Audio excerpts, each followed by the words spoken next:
बहुत अच्छे होंगे और उतनी ही बेहतर तरीकों से आप सभी लोगों की पढ़ाई चल रही होगी। तो इस वीडियो में हम लोग देखने वाले भी आपके त्रैमासिक परीक्षा 2024 के लिए कक्षा 11वीं विषय इतिहास की सैंपल क्वेश्चन पेपर, जो कि 50 अंक वाला है। हो सकता है अगर आपकी स्कूल में 80 मार्क्स वाली हो रही होगी तो आप उसके हिसाब से भी इन चीजों को फॉलो कर सकते हैं। ठीक है, तो वीडियो को बहुत ध्यान से देखना, अंत तक देखना। यहाँ पर जो भी निर्देश दिया गया है उसको आप पढ़ सकते हैं। निर्देश में यही चीज लिखा गया है कि जैसे कि आप लोगों का शब्द सीमा 20 वाला कौन सा, 1 नंबर वाला है तो 20 शब्द में लिखो। 20 शब्द मतलब आपको 2 लाइन में कंप्लीट करना है। उसी तरह 30 शब्द मतलब 3 लाइन, 100 शब्द मतलब 10 से 12 लाइन में। इस तरीके से लाइंस को आप लोग ध्यान रखेंगे।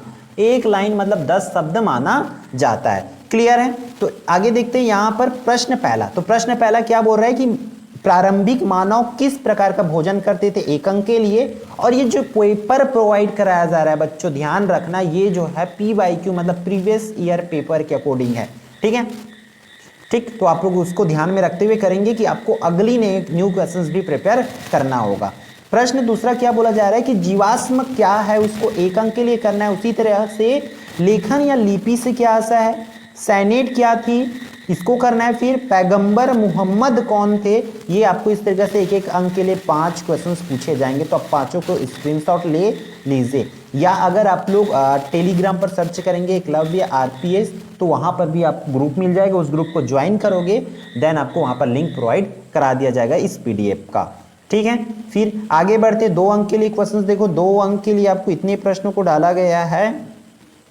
कौन कौन सा, असुर बनीपाल कौन था, उसकी 2 प्रमुख उपलब्धियों को बताना है। रोम के इतिहासकारों द्वारा प्राप्त विशाल सामग्री को वर्गीकृत करना है। फिर अरब कबीलों के प्रथम शेख का चुनाव कैसे होता है, ये करना है। इतना आप लोगों को करना होगा।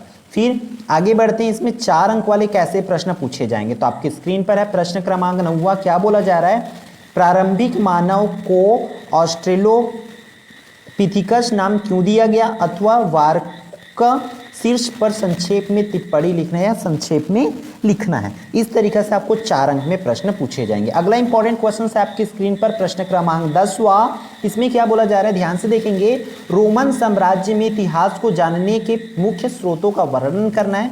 अथवा इसमें क्या दिया हुआ है कि इस्लाम धर्म का उदय होने से पूर्व अरब लोगों का जीवन कैसा था, उनके कबीलों की प्रमुख 2 विशेषताएं लिखना है। तो इसकी आंसर्स भाई आप लोग परीक्षा बोर्ड वगैरह आपके पास जो भी होगा या सॉल्यूशन बुक होगी या बुक से भी देखोगे तो आंसर पूरी की मिल जाएगी। ठीक है, आंसर्स बहुत से बच्चे आंसर्स के लिए कमेंट करते हैं, बट हम आंसर्स प्रोवाइड नहीं करा पाएंगे क्योंकि एक सैंपल पेपर अगर आंसर प्रोवाइड कराएंगे तो आप लोग सिर्फ इसी को पढ़ के जाओगे और एक्स्ट्रा क्वेश्चंस नहीं करोगे। ठीक है, तो देखो अगला 11वां प्रश्न क्या बोला जा रहा है 5 अंक के लिए।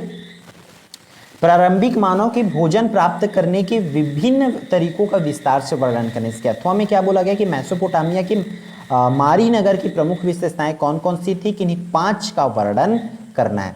फिर अगला 5 अंक के लिए प्रश्न है आपकी स्क्रीन पर, रोम की अर्थव्यवस्था में दासों एवं श्रमिकों की स्थिति व भूमिका का विस्तार से वर्णन करना है। फिर धर्म युद्धों के क्या परिणाम हुए, वर्णन करना है। फिर आपको 8 अंक के लिए प्रश्न पूछे जाते हैं। तो आपकी स्क्रीन पर अभी प्रश्न क्रमांक 13, 14 इस तरीके से प्रश्नों को आपको प्रिपेयर करना होगा। फिर विश्व के मानचित्र में निम्नलिखित को दर्शाना है, जैसे फ्रांस हो गया, इजराइल हो गया, दक्षिण अफ्रीका, ऑस्ट्रेलिया, बोर्नियो, अथवा आपको इराक, तुर्की, कैस्पियन सागर, उत्तर अमेरिका और एशिया महाद्वीप को करना है। तो इस तरीके से आपको 15 प्रश्न है जिसमें कंप्लीट आपका 50 नंबर के लिए, तो इसको बहुत अच्छे से प्रिपेयर कर लेना है। और इसकी PDF अगर आपको चाहिए तो आपको टेलीग्राम ग्रुप जो है ज्वाइन करना होगा। ठीक है, तो इस वीडियो में इतना ही, फिर हम मिलते हैं नेक्स्ट आने वाले इंपॉर्टेंट वीडियो।